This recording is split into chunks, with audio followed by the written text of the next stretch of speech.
Bonjour à tous, j'espère que vous allez bien. On se retrouve aujourd'hui pour une nouvelle vidéo.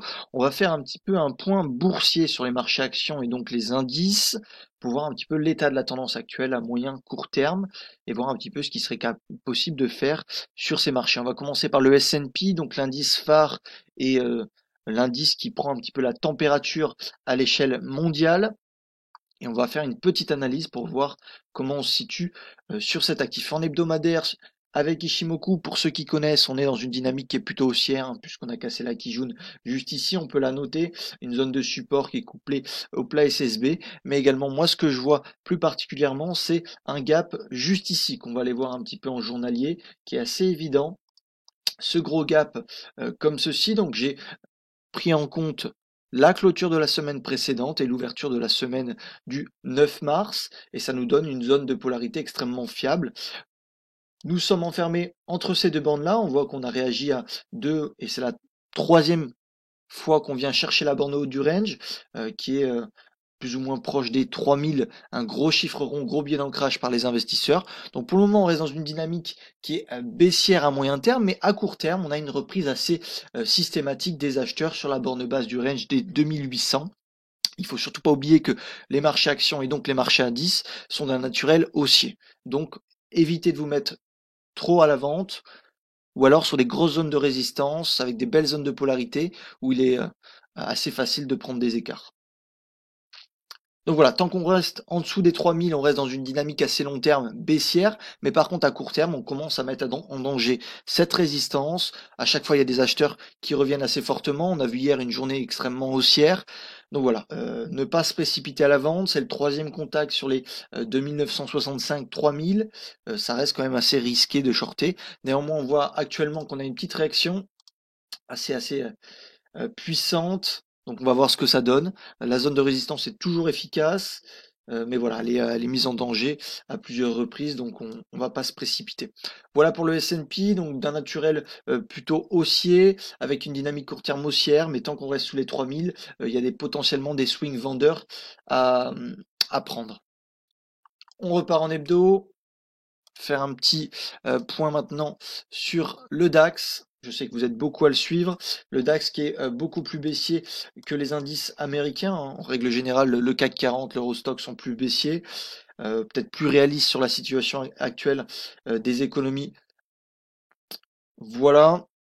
Qu'est-ce qu'on fait? En hebdomadaire, on est sous la Kijun ici, donc une dynamique qui reste baissière sur le DAX 30, contrairement au S&P. Ce qu'on peut noter, donc, c'est cette Kijun, le plat SSB, puis également le gap qui est assez intéressant. Donc tant qu'on reste sur cette zone de gap, pour moi, on reste dans une dynamique qui à moyen terme est baissière. Ça ne veut pas dire qu'on ne peut pas faire des achats, ça ne veut pas dire qu'il n'y a pas d'acheteurs, mais en tout cas en swing, on peut vendre sur cette zone qui est assez large, hein, je vous l'accorde, mais assez forte. On va aller voir un petit peu en 4 heures ce qui s'est passé. C'est la troisième, ou même plus que ça, c'est un, 2, 3, 4, cinquième passage qu'on vient un petit peu enfoncer cette zone de résistance. Je vais vous la mettre en évidence avec une petite couleur pour que ça soit un petit peu plus simple.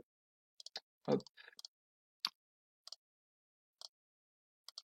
Et donc voilà, on est venu une fois, deux fois, on a fait une petite poussée à l'intérieur de cette zone pour finalement réintégrer, une quatrième fois également, et puis là c'est le cinquième passage, une réaction qui est encore assez puissante, hein. On voit que c'est assez fort, mais bon, on va pas se précipiter non plus à la vente, cinquième contact, possibilité de cassure sur cette résistance, mais tant qu'on reste en dessous de cette résistance, pardon, on reste dans une dynamique qui est pour moi vendeuse à l'échelle du swing trading.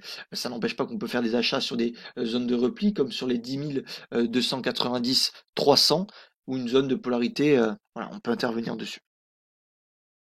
Donc voilà, privilégier les ventes pour le moment. Néanmoins, on va quand même patienter, attendre des confirmations, puisque on voit quand même qu'on met en danger trop cette résistance et on pourrait venir la casser d'ici quelques jours. Donc voilà, je vous remets en hebdo juste pour prendre un petit peu la température. Cette grosse zone de résistance qui est assez fiable pour le moment. Euh, on a fait une grosse accélération, donc un petit crack. On corrige et puis là on est sur notre zone. Est-ce qu'on va redescendre ou pas? Est-ce qu'on va chercher la borne intermédiaire ici sur les 10 140, 190? Pourquoi pas? Et après, voilà. Est-ce qu'on va casser ou est-ce qu'on va continuer la dynamique baissière? On n'en sait rien.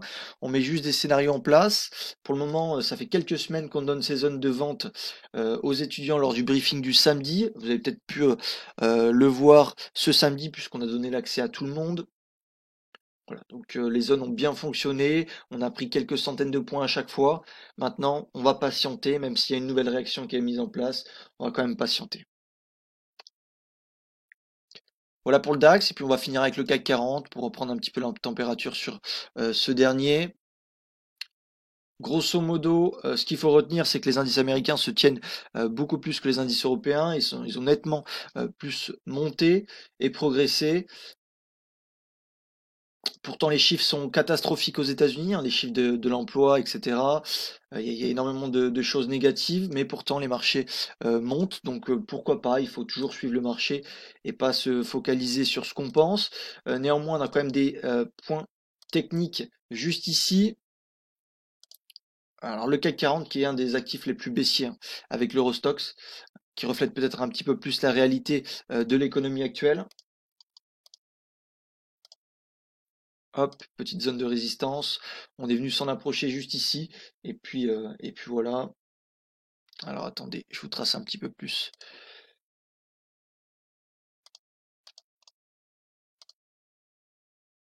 On va aller en 4 heures voir un petit peu ce qui s'est passé. On voit quand même que les baisses sont sont plus fortes que les montées. Alors, on va retenir quand même celle d'hier qui est assez puissante. Mais voilà, tant qu'on reste sous les 4500 dans un premier temps, on reste dans une dynamique qui est baissière, et puis on aura une nouvelle zone de short sur les 5000, un gros chiffre rond, gros biais d'ancrage des institutionnels. Il sera compliqué de passer cette zone de résistance. Mais pour le moment, on n'y est pas encore, hein, puisqu'on voit qu'on réagit toujours à la baisse. Donc voilà, pour faire le point, les indices américains sont beaucoup plus haussiers que les indices européens. Néanmoins, on est sur des zones de résistance. Ça fait quand même beaucoup de passages et beaucoup de fois qu'on vient sur celle-ci. On est prudent, on attend des confirmations. Mais tant qu'on ne casse pas ces zones-là, on reste dans une dynamique qui est pour moi baissière à moyen terme. Voilà pour la petite analyse sur les indices. Donc, sous zone de résistance pour la plupart des indices américains et européens. On va patienter.